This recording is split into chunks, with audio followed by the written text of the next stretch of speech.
Deuxième vidéo dans la série sur les vecteurs. Après une introduction, nous allons maintenant définir de façon plus rigoureuse ce qu'est un vecteur. Nous avions terminé la vidéo précédente par une situation avec une translation qui amenait à la définition d'un objet, un vecteur. Et donc nous allons reprendre cette définition qui donnait trois caractéristiques à l'objet qui définissait la translation dont nous avions parlé, qui était un vecteur est un objet mathématique défini par une direction, par une longueur et par un sens. Un premier point sur les notations. Pour symboliser un vecteur en mathématiques, pour le différencier d'autres objets comme une longueur, comme une droite, on va le symboliser avec une flèche, c'est-à-dire U, avec une flèche dessus, se lit vecteur U, et AB, avec une flèche dessus, se lit le vecteur AB. La flèche va vraiment de A à B, la flèche est toujours horizontale, va de gauche à droite, systématiquement, quel que soit le sens du vecteur, c'est une notation.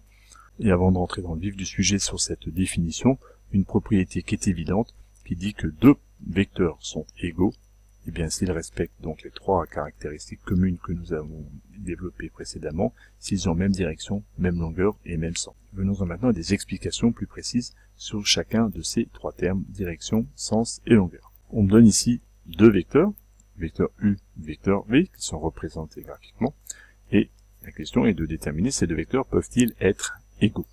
Alors on va les étudier tranquillement.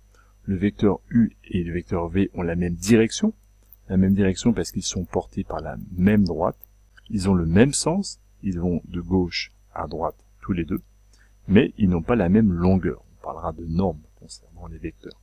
Ils n'ont pas la même norme, pas la même longueur.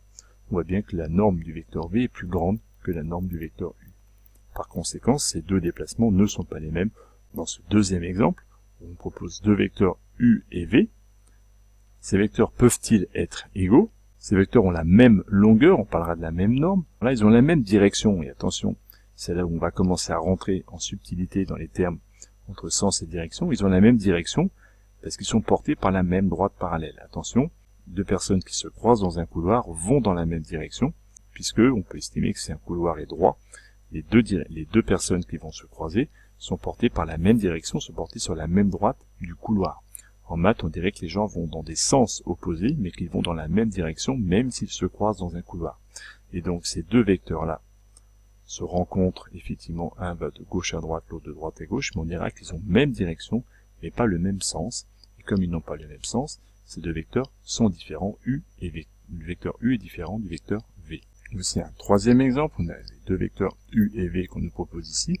Ces vecteurs ont la même longueur, donc la même norme, ils n'ont pas la même direction. On voit bien qu'ils ne sont pas portés par des droites parallèles, s'ils n'ont pas la même direction, point barre, ces deux vecteurs sont différents. Fin de discussion. Et enfin, quatrième situation, le vecteur U et le vecteur AB. Ces deux vecteurs ont la même direction, le même sens, la même longueur, exactement.